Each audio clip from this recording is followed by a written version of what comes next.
Assalamualaikum warahmatullahi wabarakatuh. Harap dapat maklum balas bahawa suara saya didengar.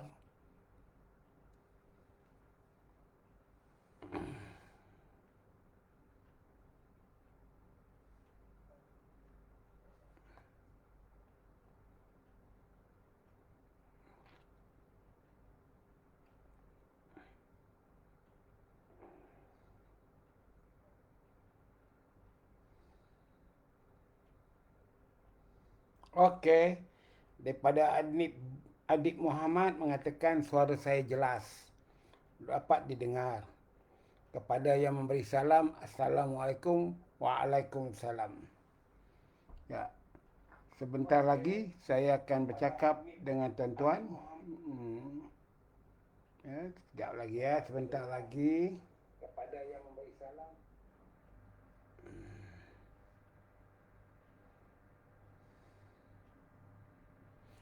Sebentar saja dah 134 orang online. Beri sedikit ruang untuk saya bernapas, meletakkan air.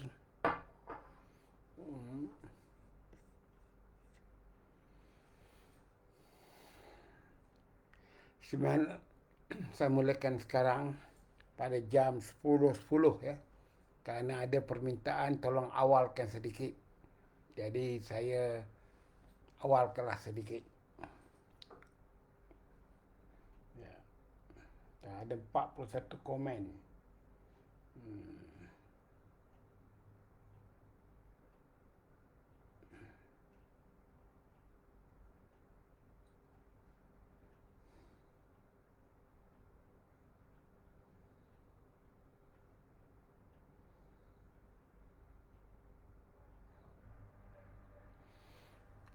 Tuan-tuan dan perempuan, pada hari ini kita ada 3 isu yang berlegar dalam media sosial dan juga berita perdana. Pertama, dalam isu yang membangkitkan kemarahan citizen ataupun rakyat terbanyak, iaitu kenyataan berbelit-belit pihak pengarah siasatan jenayah PDRM di Bukit Aman. Sekejap kata suspek yang berkenaan tiada kaitan. Kemudian itu pula hari ini ada kaitan tak sebagai dalang, koordinator dan sebagainya. Kita tak bolehlah nak campur tangan urusan polis ini. Tunggu dahulu apa yang sebenarnya berlaku di dalam PDRM itu sendiri setelah beberapa pegawai mereka ditahan oleh SPRM, Suruhanjaya Pencegahan Rasuah Malaysia, yang telah pun dikaitkan dengan satu yang menyalahi undang-undang, iaitu Macau Scam berhubung dengan beberapa aktiviti perjudian dan sebagainya. Seperti mana saya katakan, saya tak mahu sentuh soal apa yang polis buat kerana polis ni banyak kuasa. Seluruh undang-undang negara ni 99% dilaksanakan penguasanya oleh PDRM. Dia boleh menggunakan undang-undang yang banyak itu untuk dia mengambil tindak balas kepada orang yang akan menegur reputasi dia. Jadi kita tak mahu tegur reputasi dia. Okey? Tetapi yang kita nak tanya sekarang ni ialah lembaga hasil dalam negeri. Masih lagi membisu, diam, tidak buat kenyataan apa-apa terhadap kekayaan yang ditunjukkan oleh pasangan sejoli ini, yang kabarnya ada kaitan dengan pengubahan wang haram. Dan jumlahnya pun berjuta-juta. Dengan keretanya, dengan kemewahannya, parti birthday dia, gambar-gambar Instagram dengan duit dalam plastik itu dan sebagainya. Jadi kita nak tunggu lembaga hasil dalam negeri ini bila agaknya nak bertindak, memanggil. Jangan asyik sibuk dengan orang politik. Beberapa pemimpin politik yang hilang kuasa pada tahun 2018 telah pun dipanggil oleh lembaga hasil dalam negeri dan diminta untuk membayar segala cukainya.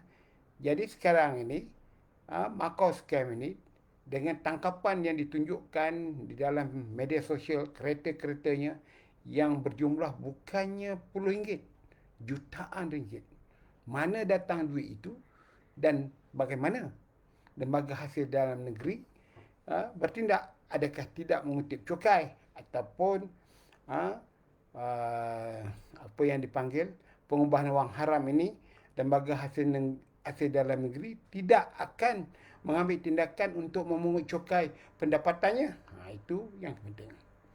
Yang keduanya, walaupun benda ini dah berlalu, sampai sekarang di kalangan rakyat masih lagi bertanya-tanya, kenapa lemahnya pejabat, ibu pejabat SPRM itu, sehingga 2 orang bodyguard datang dalam pejabat, ibu pejabat SPRM. Jadi yang masalahnya kalau kita tengok dari segi cerita yang keluar dalam media sosial, polis pun kena menunggu di luar ibu pejabat SPRM. Dan SPRM pula berkeras tidak mahu membenarkan polis berada dalam kawasan dia. Wahal polis ini bukannya polis bantuan. Polis yang termaktub di dalam akta polis. Dan kemudian 2 orang bodyguard ini boleh berkeliaran pula.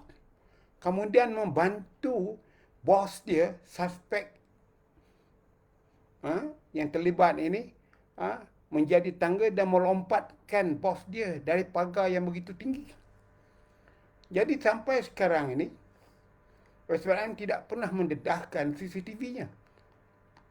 Ingatlah SPRM, kamu menggunakan bajet kerajaan, wang kerajaan. Wang kerajaan datang daripada cukai rakyat.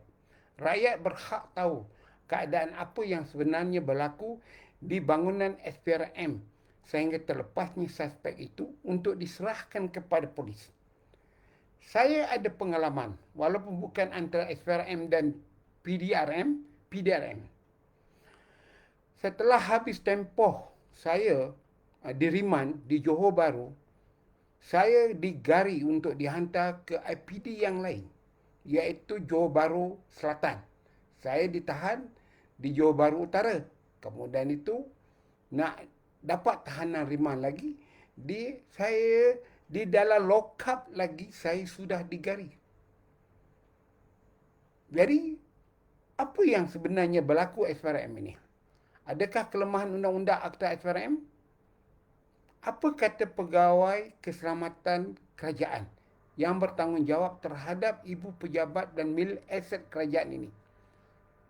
Apakah ketua pegawai keselamatan bangunan kerajaan ini punya komen terhadap perkara yang menjadi lucuan di kalangan rakyat terhadap isu yang dilihat sebagai membodohkan rakyat? Okey? 2. 3. Hari ini kita nak bercakap panjang soal politik. Soal politik ini ialah bermula kepada tindakan yang dilakukan ataupun keputusan yang diperbuat oleh Presiden UMNO, Dr. Ahmad Zahid Hamidi. Dr. Ahmad Zahid Hamidi. Ya. Dia doktor komunikasi. Jadi apa yang menarik ialah keputusan mengejutnya ada gencatan senjata. Persoalan yang perlu diketahui oleh netizen, rakyat, malah ahli UMNO seperti saya ni, gencatan senjata dia dengan siapa? Kita memang berperang.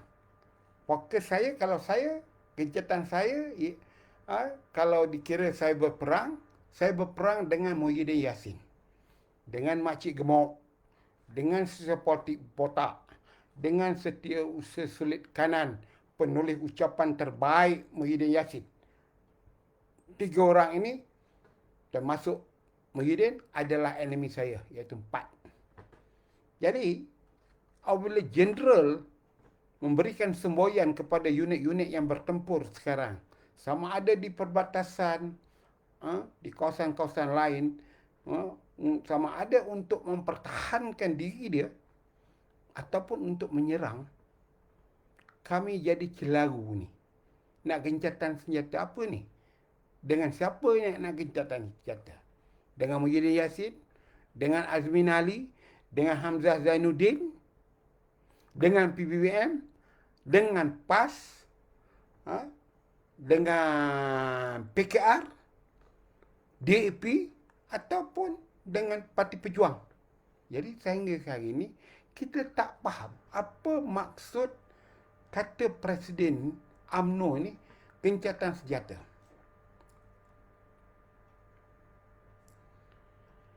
Saya membaca satu buku yang ditulis oleh Sun Tzu. Tajuk dia, Perang Bersiaplah Untuk Menang.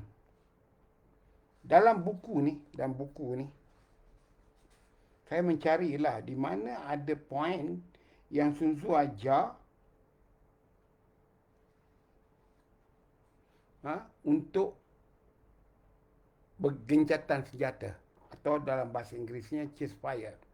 Mana gencatan senjata tu bermaksud semua unit tentera dari atas ke bawah, armada laut dan armada utara, kena berhenti. Simpan balik senjata di dalam stor, bawa balik kereta kebal di dalam brigade masing-masing. Maknanya pertempuran itu ditiadakan. Tapi salah satu kata Sun Tzu, seorang ahli perang, iaitu jeneral lah, presiden lah, akan memusatkan perhatiannya pada penggunaan berbagai kebijaksanaan dan strategi yang efektif untuk menjaga agar sumber daya negara itu tetap utuh, namun juga mampu bersaing dengan negara lain untuk meraih kedudukan tinggi negara. Ia tidak melakukan kesalahan kerana ia mengambil berbagai tindakan.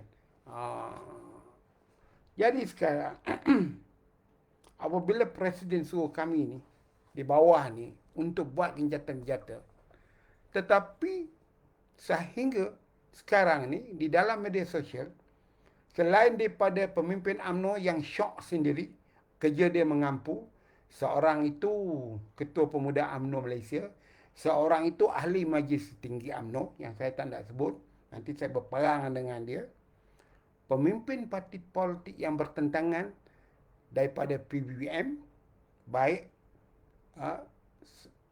Muhyiddin Yassin, Azmin Ali, Hamzah Zainuddin, busuk, tak komen apa-apa. Begitu juga PKR, DAP, dan sebagainya. Jadi, kalau kita buat gencatan senjata, tidak ada maklum balas, apa maksudnya itu? Apa artinya itu? Maknanya kita surrender. Kita mengaku salah ataupun mengaku kalah. Jadi apa yang saya lihat sekarang ni, UMNO seperti sudah mengaku kalah. Jangan gunakan isu yang remeh, yang kebudak-budakan kerana pandemik, kerana COVID. Sebab tak ada krisis macam ini pun, COVID terus meningkat naik. COVID-19 terus bertambah. Penyebarannya amat menakutkan. Tidak ada langkah-langkah yang positif, melainkan mendengar ayat-ayat menarik. Secara langsung, Menteri Kanan, Pertahanan, Datuk Seri Ismail Basri, Ketua Pengarah Kesihatan, Tan Sri Noor Hisham. Lain pada itu, tak ada apa-apa. Kemudian, dalam masa 2 minggu sekali atau 3 minggu nanti, akan ada putusan Perdana Menteri. Inilah kerja dia. Apakah langkah proaktif untuk mengelakkan COVID-19 ini, untuk tidak berkembang biak dan tidak menyebabkan rakyat bertambah takut menggunakan akta penyakit berjangkit, PKP, pergerakan kawalan pergerakan PKP. Jadi apa yang lain pada itu? untuk nak menyelesaikan pandemik COVID-19 ni. Selain daripada itu, sebab saya tadi menulis, cara yang terbaik sekali rakyat mesti dihukum. Salah tak salah, bukan kerana dia, siapa yang kena COVID-19 ini mesti dikompaunkan. Kalau boleh didakwa. Kenapa Brunei? Saya baca portal daripada Kementerian Kesihatan Brunei. Brunei tak ada COVID-19 hebat. Sebab rakyatnya diberitahu jika lewat untuk ujian COVID-19 akan didakwa. Mereka yang menghadapi COVID-19 berdasarkan kepada kecuaian dia akan didakwa. Maknanya kecuaian itu pergi ke majlis ramai, tidak mengikut SOP, tak memakai pelitup, akan didakwa. Di Malaysia, dia pelik sikit. Penguat kuasa seperti PDRM, Kementerian Kesihatan pergi ke kedai-kedai. Main suka hati dia lah. Dia akan tutup kedai itu 3-4 hari kerana alasan-alasannya. Ini dilakukan oleh pejabat kesihatan di Shah Alam. Ada seorang menghantarkan saya perkara-perkara yang remeh ini. Jadi, bagaimana nak selesai? Kedai makan itu belum ada kluster lagi. Tak ada orang yang terlibat pun di dalam itu. Ya, yang telah menyebarkan COVID-19. Tetapi, Jabatan Kesihatan Negara, sel 4 hari tak boleh berniaga. 2-3 hari tak boleh berniaga. Apa punya undang-undang dan juga pencegahan seperti ini? Sekarang ni tuan-tuan dan puan-puan, kerajaan Malaysia tak telus terhadap COVID-19. Saya cabar Menteri Kesihatan dan juga Kementerian Kesihatan Malaysia keluarkan data sekarang ni berapa orang yang terlibat sejak COVID-19 menyerang Malaysia ni dalam musim pandemik ni. Berapa orang Melayu, berapa orang Cina, berapa orang India. Berapa gender, berapa lelaki dan berapa perempuan. Berapa di bawah umur 20 tahun. Baru kita akan tahu siapa yang sebenarnya. Ini tak asyik sebut nombor. Nombor. Sampai bila kita nak dengar nombor ni? Pemulihan banyak ni, yang naik banyak ni. Itu sebab saya jarang nak tengok siaran langsung. Cuba sekarang ini, sama ada yang berhormat Datuk Seri Ismail Sabri ataupun Tan Sri Nur Hisham buat kenyataan besok, lusa akan datang, jumlah yang itu dari segi bangsanya. Kita tak tahu berapa orang Melayu yang terlibat COVID-19 ni. Kalau Melayu ramai, maknanya betul. Tak boleh sembahyang Jumaat, tak boleh buat kenduri kahwin, tak boleh buat kenduri kematian, kerana ramainya Melayu yang kena. Kita nak tahu semua itu. Kerana kanak-kanak, berapa orang di bawah 15 tahun ke yang terlibat dalam pandemik. Ini semua tak dijelaskan. Tak diberitahu kepada rakyat. Rahsia besar ke? Perkara ini termaktub di bawah Akta Rahsia Rasmi Kerajaan ke? Tidak boleh dizahirkan untuk rakyat tahu. Ya? Kemudian itu, saya melihat TV Indonesia. Mereka juga menghadapi COVID-19. Apa mereka buat untuk menyedarkan rakyat? Mereka mengambil berita tanam orang yang kena COVID-19 ni.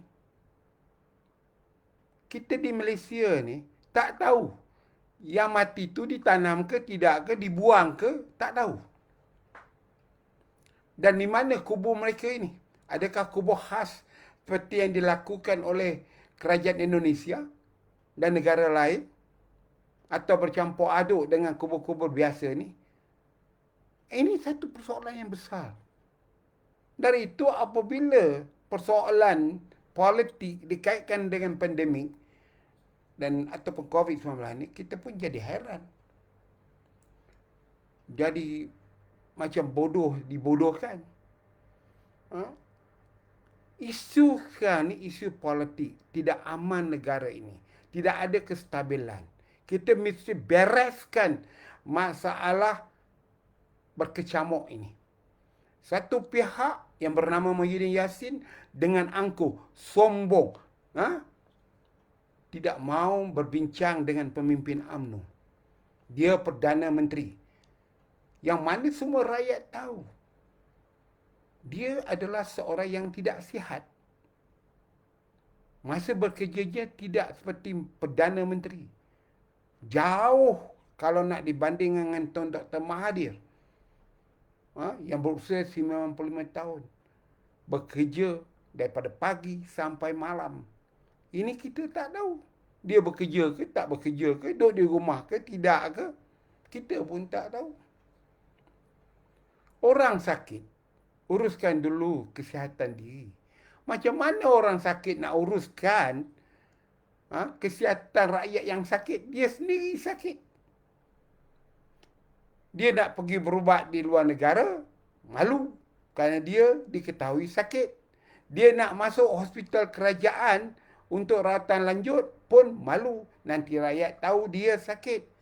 Apa bendanya kita punya Perdana Menteri ni? Maka pentadbiran negara dijalankan oleh beberapa orang, antaranya Makcik Gemuk dan sebagainya. Itu sebab sekarang ni pula UMNO berperang dengan cyber trooper daripada Malaysian Now. Semua orang tahu portal berita ini ada penajanya. Ada orang dalam kerajaan yang menajanya. Apa dia buat? Keluarkan satu statement, keluarkan berita. Mula-mula keluarkan surat yang kononnya keluar daripada Presiden UMNO. Menyokong Anwar Ibrahim jadi Perdana Menteri. Siapa yang keluarkan? Daripada PMO. Kenapakah awal ni pakai? Kalau itu sampah dikeluarkan dalam media sosial oleh fake account dan sebagainya. Tapi media seperti Awani milik Astro mengeluarkan berita itu. Kerana ada orang di PMO itu yang membuat. Dan orang yang sama juga terlibat dalam Malaysian Now ini. Dan yang terbaru ialah kononnya ada desakan daripada pemimpin-pemimpin Majlis Tertinggi UMNO kepada Presiden untuk membuat U-turn.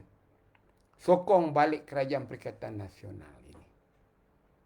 Jadi saya nak kata tuan-tuan dan puan-puan. Kita tahu, saya tahu, U-turn ini dilakukan kerana belum diputuskan secara muktamad kerana cubaan untuk membuat Majlis Tertinggi gagal. Mula-mula video online tak jadi. Kemudian nak buat di Pejabat UMNO bahagian tak boleh. Kemudian nak dibuat pula di Pahang. Maka sempadan genting itu ditahan. Tak ada permit U-turn. Ada permit. Jadi soalnya sekarang ini, keputusan Majlis Tertinggi belum dibuat. Yang patut Presiden UMNO kata, kita buat gencatan sementara. Sehingga langkah lain diputuskan oleh Majlis Tertinggi. Itu betul. Tetapi apabila Presiden kata, kita buat gencatan senjata kerana fokus kepada isu COVID-19. Macam mana ni? Jadi, kita semua ni, rakyat, saya sebagai ahli UMNO pun jadi bingung sekarang ni. Isunya sekarang ni, macam saya kata awal tadi, gencatan senjatanya berperang dengan siapa ni?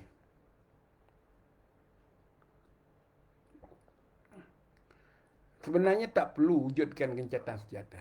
Mencukupi dengan berkata bahawa UMNO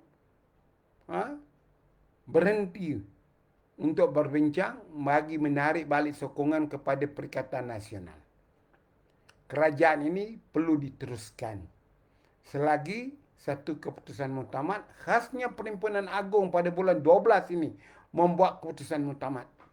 sama ada pemimpin UMNO kena akur dengan keputusan itu daripada ucapan usul daripada negeri-negeri sama ada keluar atau tidak. Itu saya setuju. Jadi tuan-tuan dan puan-puan, saya rasalah. Saya rasa UMNO ini masih lagi madah berhelah. Macam lagu apa tu? Siapa penyanyi tu? Madah berhelah tu. Masih lagi nak berhelah. Kenapa tak berani berterus terang dalam isu gabungan dengan Kerajaan Perikatan Nasional? Kita semaklum. Menteri Kesihatan, menteri yang gagal. Kita sudah maklum. Dan dia adalah antara yang dibariskan sebagai 4 menteri yang bukan ditunjuk oleh UMNO. Dari 4 menteri. Satu tu tuan-tuan memang tahulah yang jaga hal luar negeri itu. Yang no Anwar, no DAP itu. Yang mana menjadi pengkhianat dalam parti. Menjadi duri dalam daging. Yang membuat kenyataan seolah-olah tidak kenal Presiden Parti UMNO, Dr. Ahmad Zahid Hamidi, tak pernah berpeluk bertampar, tak pernah berjumpa, gunakan surat terbang itu sebagai alasan untuk nak menunjukkan kononnya dia lebih UMNO pada UMNO. Sebenarnya dia, keluarga dia, datuk dia, bapa dia adalah seorang pengkhianat di dalam UMNO. Itu jelas. Jadi seorang pengkhianat UMNO dijulang oleh ahli UMNO. Kerana apa? Kerana ni. Jadi tuan-tuan dan puan, saya dah bercakap lebih kurang 30 minit. Sekarang saya nak menjawab soalan. Kalau ada lah soalan-soalan yang saya boleh jawab. Setakat ini 1.1 ribu menengok live saya ni.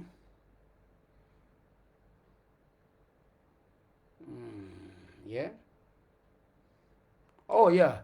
Madah berhelah. Ziana Zain. Dengar lagu Ziana Zain tu. Hampir sama dengan apa yang berlaku, yang dilakukan oleh Presiden UMNO tu.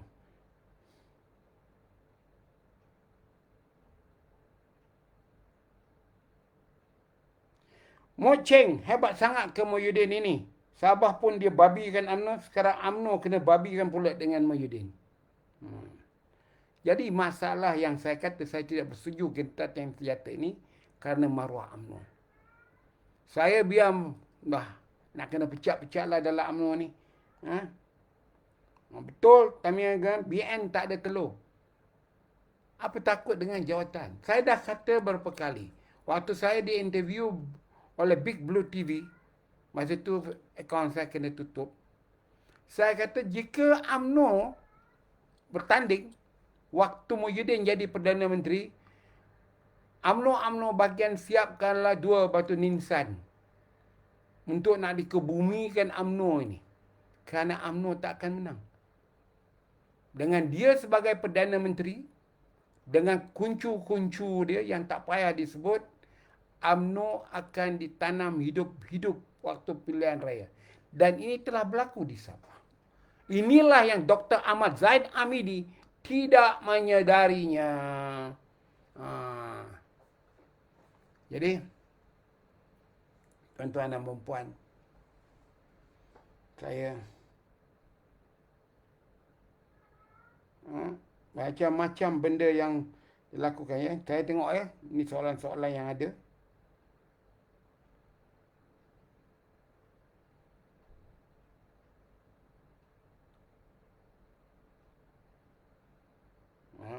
Itu yang saya kata tadi. Dah beratus orang mati di Malaysia ni. Jarang sekali media perdana milik kerajaan, portal berita nak keluar. Seolah seperti ada larangan. Jangan keluarkan berita tanam mayat COVID. Tapi di Indonesia hari-hari dia ada keluar. Yang marah pun mayat ditanam pun ada. Tapi di Malaysia ni kita tak tahu. Saya setakat hari ini belum ada lagi saudara mara saya yang ada COVID-19. Mati kerana COVID-19. Begitu juga kawan-kawan saya. Tak ada.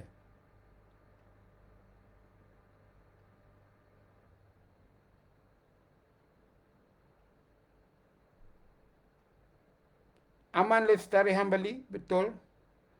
Ha? Dan saya agak aneh juga ni, seorang menteri yang dibebaskan oleh pejabat peguam negara atas alasan yang remeh. Kerana dia tak diberi borang 14. Maka pihak polis peguam negara kata tak boleh dituduh. Kerana itu bukan kecuaian dia. Masalahnya, masa dia bertugas tu, siapa pegawai bertugas dekat gate itu? Dekat pintu masuk itu. Daripada Kementerian Kesihatan ke, daripada polis ke? Kenapa tak diserahkan? Kalau saya hari ini, orang yang berkuasa, saya cadangkan staf yang bertugas sehingga menteri itu boleh tidak melalui proses karantin di lapangan terbang itu dibuang kerja.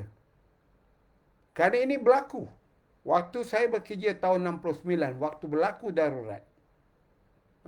Pergi buka balik fail Jabatan Perkhidmatan Awam itu, bahagian perkhidmatan, berapa puluh orang dibuang kerja oleh kerajaan kerana kecuaian dan lalainya. Kecuaiannya dan lalainya. Dan itu hari ini kita mendapat berita bahawa menteri itu tidak didakwa. Kerana dia menteri. Kita belum tahu lagi berapa orang pula yang telah didakwa kerana tak isi borang 14 ni. Yang telah didakwa tidak isi borang 14 ni. Kita belum tahu lagi. Jadi tuan-tuan dan puan-puan, perkara yang permulaan inilah dalam mood Tengku Ngah Putra, terima kasih online dengan saya. Saya baca ya tuan-tuan ya, yang mana banyak betul begitu ni. Banyak betul orang komen.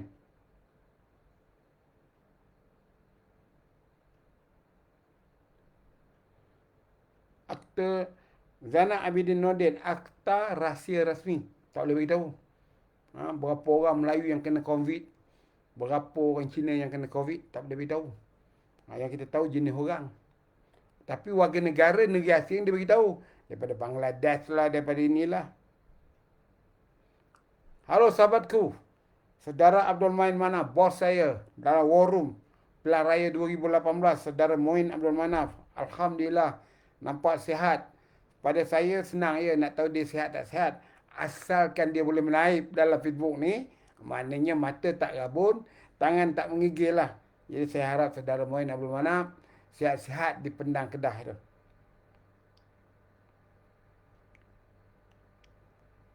Okey.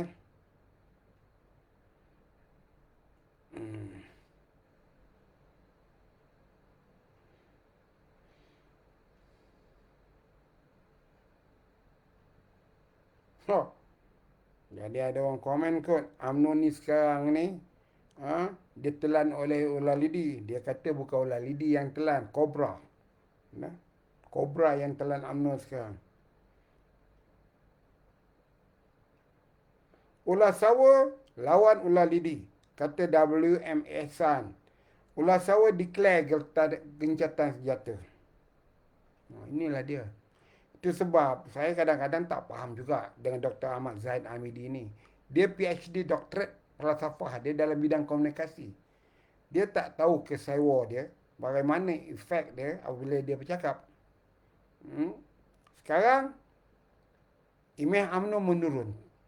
Tuduhan kepada ahli parlimen, kepada pemimpin UMNO sudah secara berlegar di kalangan mereka-mereka yang berkumpul. Ialah kerana kepentingan, mungkin kerana sudah Muhyiddin dah bersetuju 2-3 kes yang terkena ni akan ditarik balik demi kuasa.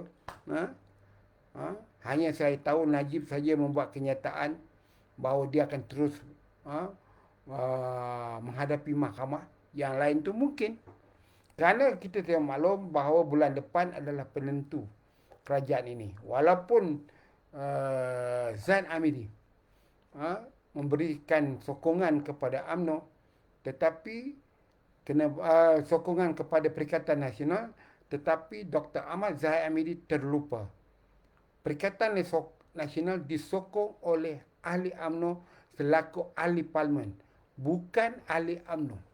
Dia hanya kebetulan ahli UMNO, tapi menyokong Muhyiddin Yassin dulu atas sifatnya ahli parlimen. Jadi itu Sebagai sifat ahli parlimen, adakah berbeza keputusannya dulu? Waktu menyokong Muhyiddin sebagai Perdana Menteri, katakan itu keputusan ahli parlimen, bukan UMNO. Sekarang ini pula, jika ada ahli parlimen nak menyokong undi tidak percaya kepada Muhyiddin atau tidak hadir ke parlimen untuk undi usul rang undang-undang dan sebagainya, kena ikut arahan UMNO. Kita pun jadi pelik. Kalau silap-silap boleh jadi gila. Tapi itulah dia keadaan yang sebenarnya. Jadi,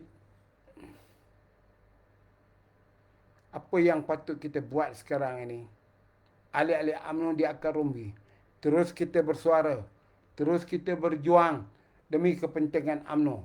Ahmad Zahid Hamidi boleh datang dan boleh pergi. Tetapi UMNO mesti kekal di situ sebagai wadah perjuangan UMNO. UMNO tak akan menang jika masih lagi memerintah itu Perikatan Nasional. Kerana niat Muhyiddin dan kumpulan dia dah jelas nak membunuh UMNO ini. Tetapi pemimpin UMNO tidak sedar kerana kita mempunyai pemimpin yang luka. Seorang pemimpin yang luka, tentulah dia memikirkan lukanya bagaimana untuk diubat.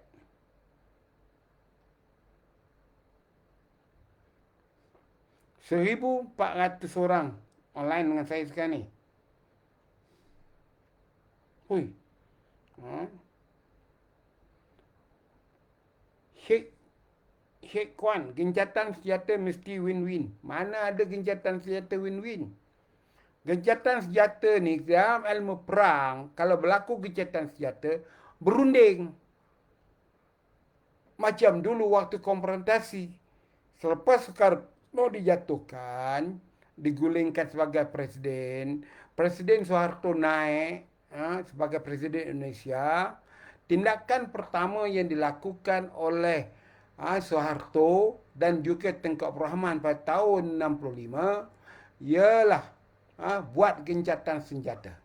Sehingga perundingan demi perundingan sehingga terbentuknya perjanjian Bangkok. Itu pun tidak dihadiri oleh Tengku, diwakili oleh Tun Razak dan juga ada Malik dari Indonesia. Maka tamatlah konfrontasi Malaysia dan Indonesia. Jadi dalam soal gencatan senjata ni, apa yang akan berlaku? Takkan gencatan senjata kerana pandemik, gencatan senjata kerana COVID-19. Gencatan senjata ni mestilah bahawa ada tawar-menawarnya antara UMNO dan Muhyiddin Yassin. Jadi kita mesti menunggu keputusannya, nak terus perang atau nak simpan senjata. Sekarang ni tak ada lah. Saya pun tak adalah sampai doktor PhD. Belajar saya, universiti itu sekarat je masuk universiti.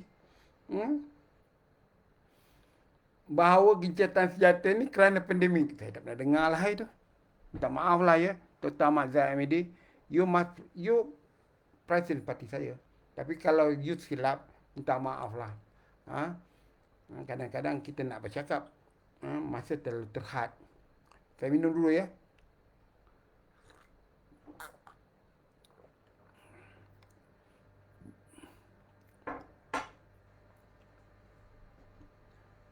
Bagaimana UMNO yang ada 36 ahli parlimennya, Barisan Nasionalnya ada 42 atau 43 lah kot.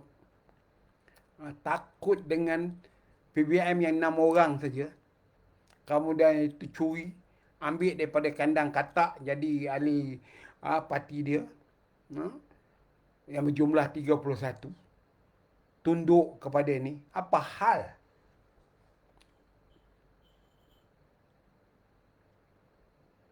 Ya, tuan-tuan ya. Saya tengah baca ni. Komen tuan-tuan ni.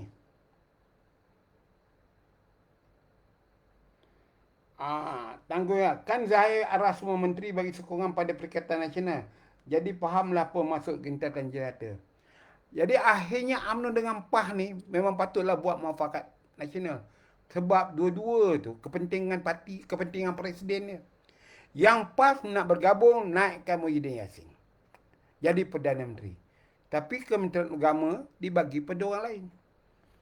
Yang Mana antara dua orang yang saya sebut tadi dalam media sosial yang mengatakan dia bukan orang politik. Jadi apa jadahnya duduk dalam kerajaan sekarang ni yang ditakbirkan oleh parti politik. Jadi dia akan buatlah keputusan yang tak ada kepentingan politik. Macam Menteri Agama tu.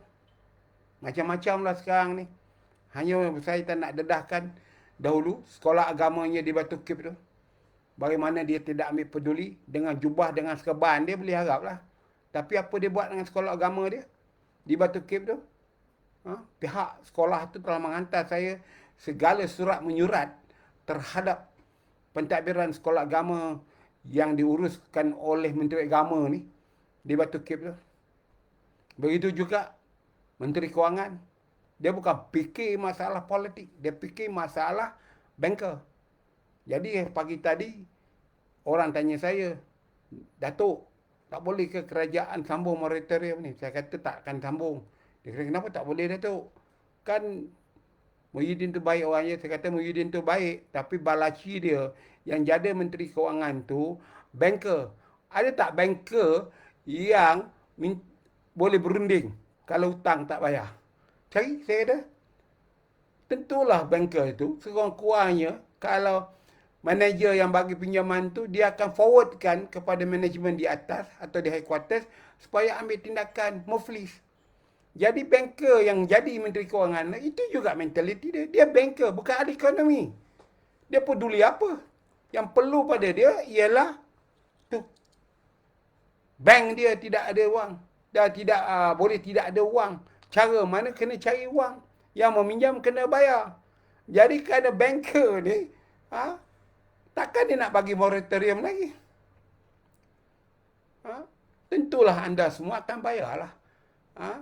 Lagi ni bulan Oktober mula. Bulan November, Disember, bulan Januari, timbullah soal lawyer pula. Itu hak peminjam. Tuan-tuan tak boleh marah. Tetapi kalau banker ini, Menteri Kewangan ni seorang ahli politik yang kononnya peka, prihatin dengan rakyat, berjuang tuan-tuan, patutnya dia bagi moratorium setengah. Kalau orang beli kereta, harga RM800 sebulan bayar ansuran, jadikanlah 400. Baik ada dari tidak ada. Ini tidak. Tak ada sebab banker dia tak mau. Kalau anda berhutang kat dia 800, anda kena bayar 800. Tak boleh macam Tenaga Nasional. Tenaga Nasional bolehlah. Bil yang datang RM3,000. Saya bayar yang ni dulu boleh. Yang bulan 3 punya RM600. Boleh? Boleh dia dah. Itu perbezaan dia. Jadi itu yang saya nak minta. Saudara Muhammad Zainuddin Amran tanya, apa agak syarat yang dikenakan oleh UMNO? Yang diminta oleh UMNO? Tak tahu sampai sekarang. Datuk sekarang ni, dahulu kata Tuan Haji Muhammad Amran, kata tak diberi peluang menteri-menteri. Jadi UMNO ni menteri ni jaga apa? Satu, jaga wilayah Persekutuan 94 batu persegi. Satu, jaga pengajian tinggi, main TikTok. Satu, jaga Kementerian Pertahanan. Menteri Kanan nombor 3. Dah mati Azmin, baru dia naik. Datuk baru kepada Jidin, Datuk baru Fadilah. Okey. Itu hierarki dia orang lah. Jadi lagi Menteri UMNO, Menteri Kesihatan. Jarang sekali nak bercakap menerangkan isu-isu yang ada sekarang ni. Kalau ada pun dirakam dulu. Lepas tu apa lagi? Samsul Anwar, yang jaga sumber asli. Nampak tenaga dan sumber ahli. Nampaklah berkesan sikit. Daripada tindakan-tindakan dia. Yang lain apa ada? Tak ada apa pun.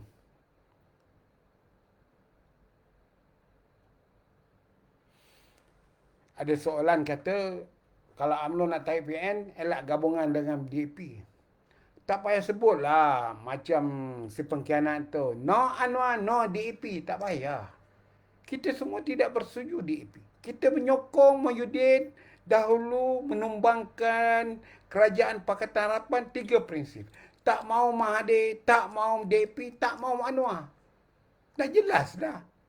Dah kami realisasikannya. Dalam tindakan menyokong Mahyudin yang dalam banyak YouTube ni, termasuk hari ni, saya keluarkan balik. Kenyataan-kenyataan dia menghina, mengejek UMNO dan sebagainya. Ha? Kerana kepentingan itu. Kami telanlah. Demikian. Tetapi apabila dia berkuasa, kami pula nak dibunuhnya, nak ditekannya, nak ditanamnya, nak disimpan bawah tanah. Oh, sorry lah. Kita akan lawan. Akan lawan sampai apa pun yang berlaku. Biarlah kita bermaruah kalah dengan Pakatan Harapan tahun 2018. Daripada kita jadi boneka kepada Muhyiddin Yassin, Hamzah Zainuddin, Azmin Ali dan beberapa orang lagi. No, UMNO bukan parti boneka, wahai Mr. President. I'm sorry. Oh, cantik saya hari ni. Okay. Okay.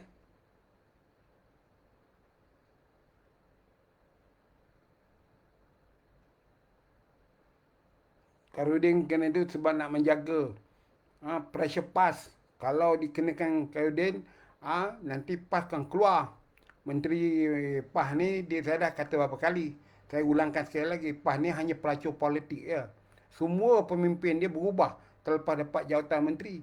Kalau dia bukan pelacur, dia prima dona, pejuang, dia minta Menteri Agama tu dia jaga. Kenapa dia boleh jadi begitu? Menteri Agama orang lain jaga. Maknanya Muhyiddin ada niat tak betul. Pada PAS, dia pinjam PAS. Tapi PAS tak sedar. Kan? Muhyiddin ingat PAS tu macam apa? Nikah ke apa tu? Perempuan yang bini dia, laki dia DPP tu yang saman mengacau bini orang tu. Jadi itulah standard yang ada pada PAS. Digunakan untuk intim. Ya. Saya baca tuan-tuan. Mana yang boleh. Zarul Akmal Harun. Kita rakyat Cam dah dibodohkan. Memang dibodohkan. Bukan saja dibodohkan. Kami dalam UMNO pun dibodohkan oleh Presiden UMNO.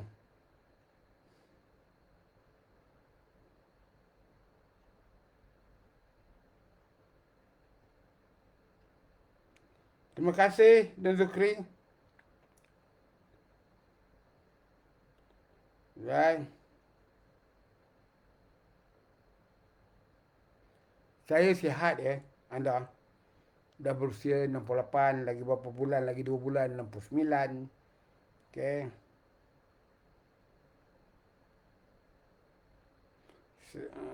Okey, Salina.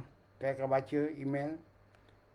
Kalau saya tak ada respon, hantar lagi. Kadang-kadang saya delete on the group tu, saya tak baca sangat. Kecuali saya diberitahu melalui WhatsApp, ada email dihantar, baru saya buka. Okey. 1,600 orang menonton video saya ni. Lagi saya nak minta tuan-tuan tolong. Kalau tuan-tuan semua menonton TV saya, cuba follower saya sekali, tekan follower supaya bertambah follower saya. Saya tahu tuan-tuan semua takut. Saya tak pernah check follower saya itu pun. Saya tak boleh tahu pun. Tapi kadang-kadang saya ni juga buat mengejut. Tuan-tuan nanti akan terlepas apa yang saya cakap. Jadi mana kawan-kawan, orang yang menyokong saya, harap tekanlah follower itu. Bukan saya nak tambah apa tidak, tetapi yang penting saya dapat berurusan dengan tuan-tuan semua. Okey.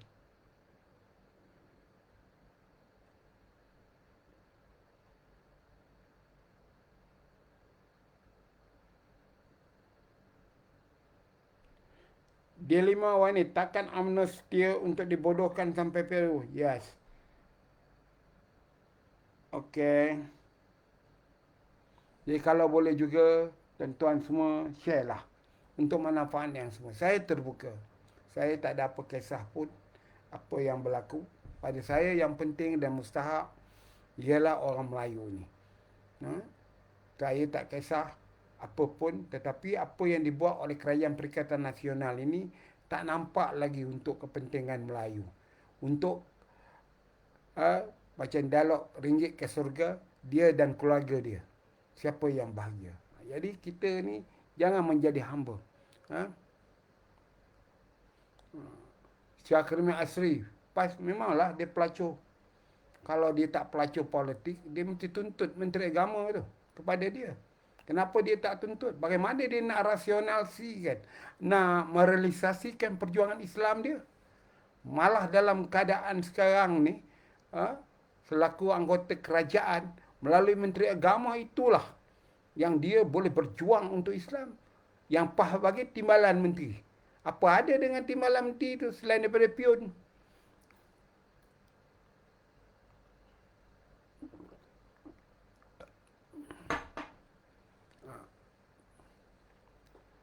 Jadi apa yang nak buat? Saya nak cakap kadang-kadang saya bukan tak boleh berunding, berbincang, bercakap. Boleh. 2 hari lepas hampir 1 jam 20 minit. Saya dengan bekas Menteri Jabatan Perdana Menteri, Datuk Seri Dr. Mujahid Yusof Rawah.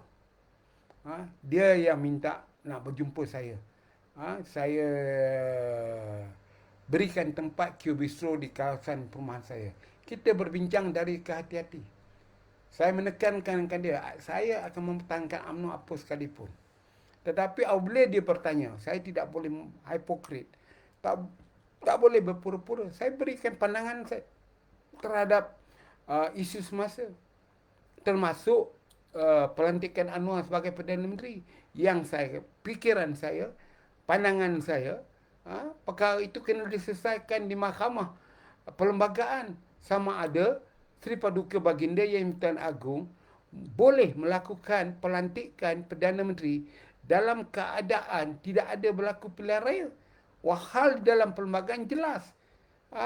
Pelantikan Perdana Menteri diperbuat selepas pilihan raya yang mana menggunakan perkataan hemat. Iaitu pada pendapat dia. Selepas pilihan raya, siapa yang dapat kursi terbanyak dan pada hemat Yang Tuan Agong mendapat sokongan, maka dilantik jadi Perdana Menteri dan kemudian menubuhkan kerajaan, iaitu melantik menteri-menteri. Bukan ada setengah.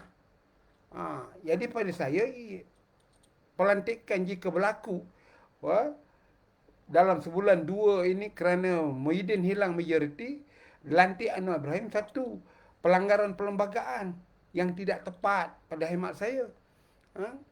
Apa yang patut dibuat apabila satu usul tidak percaya disetujui oleh Parlimen ataupun rang undang-undang ditolak, maka dengan sendiri menunjukkan bahawa kerajaan itu collapse, runtuh, kalah, majoriti.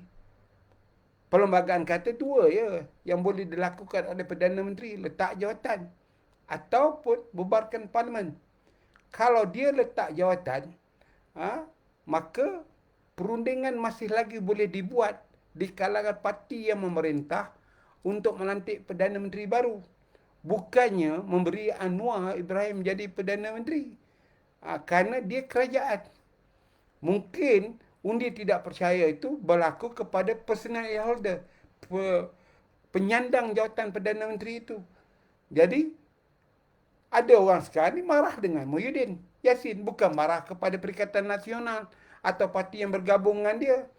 Jadi, kalau Muhyiddin menghadapi undi tidak percaya, dan undi tidak percaya itu datang daripada campuran antara dua, parti pembangkang dan parti yang memerintah, maka parti pemerintah masih boleh diberi hak untuk menjadi Perdana Menteri. Itu pandangan saya.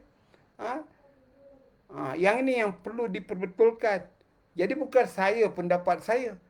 Dan saya dah berkata bahawa tidak ada seorang pun yang boleh mentafsirkan perlembagaan ini jika tidak melalui mahkamah perlembagaan, sama ada mahkamah tinggi atau mahkamah persekutuan. Perlembagaan ini hanya boleh ditafsirkan oleh mahkamah, bukan oleh Profesor Ismail Faruqi ke, oleh Profesor Syam Rayu ke, atau Profesor Aziz Bari ke. Tak ada. Dia hanya beri pendapat. Sama seperti saya bersama juga dengan orang kaki lima. Beri pandangan dia. Daripada pembacaan dia, pemahaman dia. Tetapi untuk kesahihan tafsiran itu, biar mahkamah buat. Itu sebab saya cadangkan, patutnya dulu, Parti Pakatan Harapan yang tinggal itu.